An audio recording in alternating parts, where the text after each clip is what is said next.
নমস্কার বন্ধুরা, কেমন আছো সবাই? বন্ধুরা নিশ্চয়ই ভালো আছো। তোমাদের সুস্থতা কামনা করে আজকের আমার ভিডিও শুরু করলাম।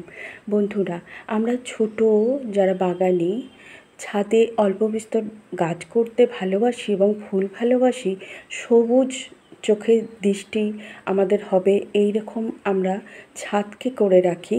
সেই সব ছাদ বাগানে জবা গাছ থাকবে না এমন কোনো বাগান হতেই পারে না। একটা দুটো বা তারও বেশি প্রত্যেকের বাগানে জবা গাছ আছে। আমাদের জবা গাছ সারা বছরই ফুল দিয়ে থাকে এবং অসংখ্য, যদি ঠিকঠাক পরিচর্যা করা যায়, অসংখ্য ফুল আমরা পেতে পারি। তা হলেও ফুলে অনেক সময়ই তোমরা দেখে থাকবে যে ফুলের কুঁড়ি আসার পর কুঁড়িগুলো ঝরে যাচ্ছে, তখন খুবই আমাদের মনটা খারাপ হয়ে যায়। সেই সময় আমরা জানতে চাই যে কিভাবে সেই কুঁড়ি ঝরবে না, কুঁড়িটা সুন্দরভাবে ফুটবে বাগানে। সেই রকমই যেমন আগের ভিডিওয়ে আমি যখন দিয়েছিলাম সেখানে একটা কমেন্ট পাই যে আমার গাছের কুঁড়ি ঝরে যাচ্ছে। তা একটা কমেন্টের মাধ্যমে তো সম্পূর্ণ কুঁড়ি ঝরার তাকে সলিউশন দেওয়া যায় না। তো যে বন্ধু আমার কমেন্টটা করেছিলেন, শুধুমাত্র আমি ভিটামিনের অভাবে হয় বলে অনুখাদ্য কিংবা ভিটামিন গোড়ায় দিতে বলেছিলাম, কিংবা দানা আকারে গোড়ায় দিতে বলেছিলাম, আর স্প্রে করতে বলেছিলাম গাছের মধ্যে, লিকুইড ফর্মে যেগুলো পাওয়া যায়। তো সেই রকমই আমি একটি উদাহরণ তাকে দিয়েছিলাম, প্রতিটা কথা তো বলা যায় না। তাই আমারও দেখলাম যে একটি গাছের, আমার তো গাছে তোমাদের প্রতিদিনই দেখাচ্ছি যে অসংখ্য কুঁড়িতে ভর্তি, আর প্রতিদিন আমি ফুল তুলে শেষ করতে পারছি না, এত ফুল হচ্ছে। তাই বন্ধুরা, তোমাদের জন্য আমি সেই ভিডিও নিয়ে এলাম যে জবা গাছের কুঁড়ি ফোটার আগে কোন কোন কারণে, অনেকগুলি কারণে কিন্তু ফুলগুলি ঝরে যায়।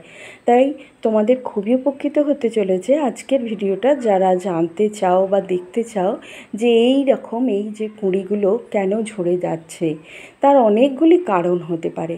মূলত আমার গাছের এই যে কুঁড়িটা ঝরে যাচ্ছে তার সলিউশন হলো, এই যে ঘন বর্ষা গেল, মানে প্রবল বৃষ্টি গেল, এক নাগাড়ে বৃষ্টি, শিকড় অল টাইম ভিজেছিল, তারপরে শুরু হয়ে গেল বন্ধুরা অসম্ভব প্রচণ্ড রোদ্দুর। এই আবহাওয়ার তারতম্যে আমার কুঁড়িগুলো ঝরে যাচ্ছে। তোমাদের জবা গাছের গোড়ায় যদি আগাছা হয়ে থাকে, আমি যেমন দেখছো ওই যে ভিঙ্গরাজ, এই যে গাছটা এত অসংখ্য পরিমাণে প্রতি গাছের মানে টবের গোড়ায় হয়ে যাচ্ছে, আমাকে তুলে ফেলে দিতে হচ্ছে।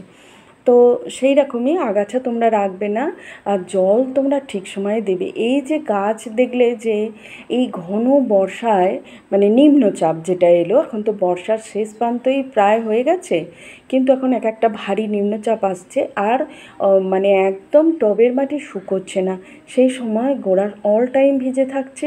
আর সেই রকম রোদ্দুর যখন উঠছে, তোমাদের সেই রকম মাটি কিন্তু শুকিয়ে ফেললে হবে না, অল টাইম ওই রকম 2 থেকে 3 বার তোমাদের গাছের গোড়ায় জল দিতে হবে, তা না হলে কিন্তু এখন তোমাদের এইভাবে কুঁড়ি ঝরে যাবে। আমার গাছের কুঁড়ি কিন্তু এই কারণেই ঝরেছে, এই আবহাওয়ার তারতম্য, এই টাইম যেটা চলছে, অতিরিক্ত বৃষ্টি নাহলে অতিরিক্ত রোদ্দুর, এই আবহাওয়ার তারতম্যে আমার গাছের কুঁড়িগুলো ঝরছে। তা তোমাকে জানতে হবে তোমার গাছে কোন কী কারণে হচ্ছে।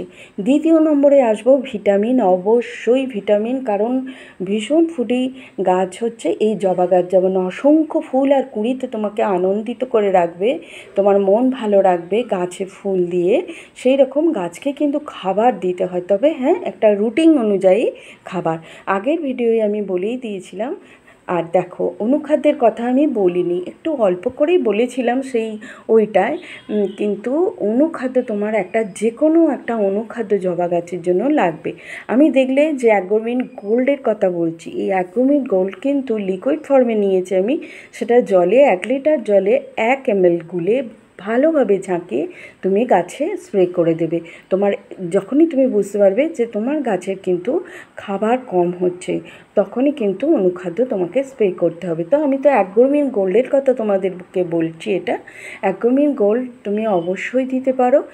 দেখো, এটা জলে গুলে করলে এবং মগে করে গোড়াতেও অল্প তোমরা দিতে পারো, এতে কোনো অসুবিধা নেই।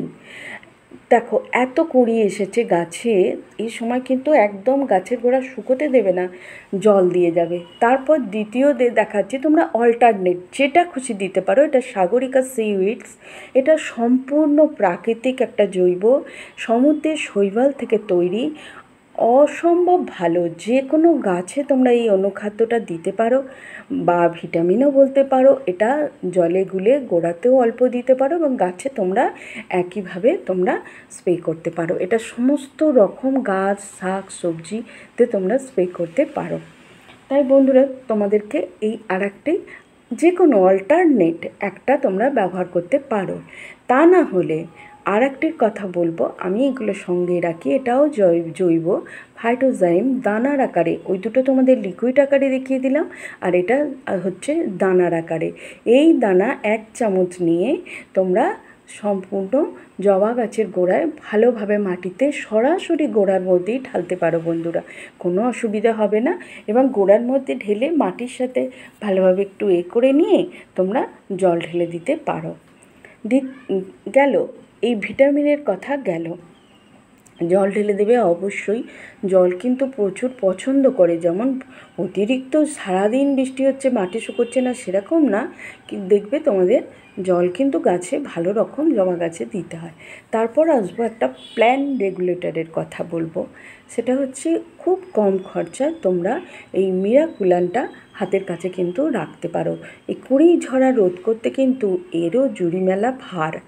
এইটা তোমরা করবে কি, ওই রকমই 1 ml দেবে তোমরা 1 লিটার জলে, স্প্রে করবে তোমরা গাছের মধ্যে। তোমরা যদি আগেরগুলো করো তাহলে এটা করতে হবে না, আর এটা করলে ওটা করতে হবে না।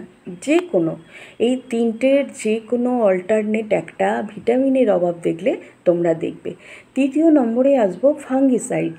কারণ গাছের পাতা নিচে পোকা কিংবা মাকড় ধরে, এইসব নানা কারণে পিঁপড়ে হয়, গাছের কুঁড়ি কিন্তু ঝরে পড়ে যায়। তাই তোমরা গোড়াতে কেন্নও হয় এই টাইমে মাটিতে তোমরা ফাঙ্গিসাইড মেশালে দেখবে ছোট ছোট কেন্ন যদি হয় ওর অল্পতেই একদম বেরিয়ে আসছে মাটির গোড়া থেকে।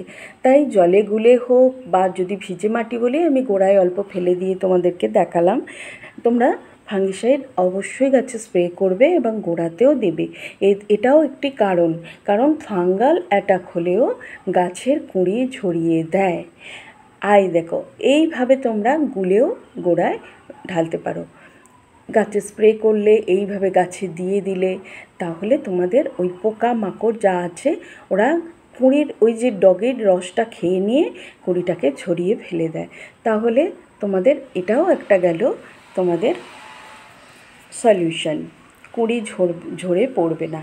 আর এগুলো তো তোমরা প্রত্যেকটাই স্প্রে করবে, যে কোনো একটা আমি সঙ্গে রেখেছি, তোমাদেরকে দেখাচ্ছি যে এটা নয় ওটা নয় সেটা, যেটা পাবে।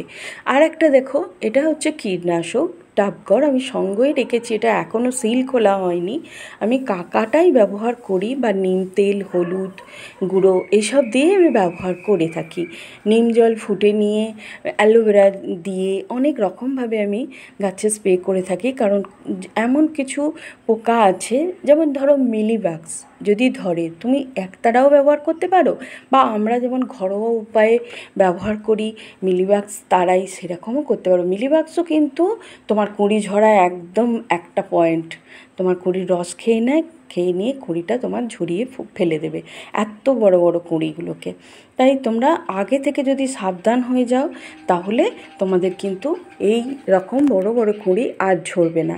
আমার দেখো একদম আমি তোমাদের বলেই দিয়েছি যে আমার কিন্তু এই প্রথম কারণ যেটা বলেছি আবহাওয়ার তারতম্যের জন্য, সেটা তোমাদেরকে বুঝতে হবে।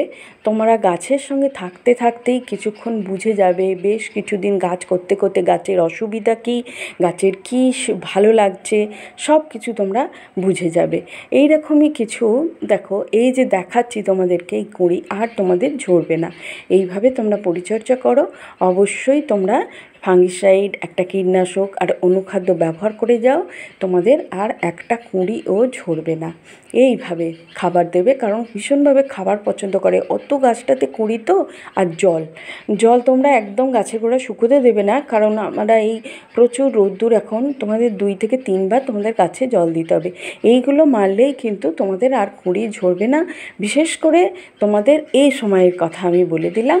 এবং পরের ভিডিও তোমাদেরকে দেখাবো আমি যে জবা গাছে আরও কী সমস্যা হয়, কী হয়। তোমরা তাহলে বন্ধুরা আজকে দেখলে, তোমরা যারা কমেন্ট করেছো তোমরা পেয়ে গেলে উত্তর। তাহলে বন্ধুরা আজ তাহলে আসি। তোমরা আমার যারা পাশে ছিলে তোমাদের অসংখ্য ধন্যবাদ তোমাদেরকে, যে তোমরা আমার পাশে আছো, তোমাদের আমাকে সাপোর্ট করছো। ধন্যবাদ বন্ধুরা।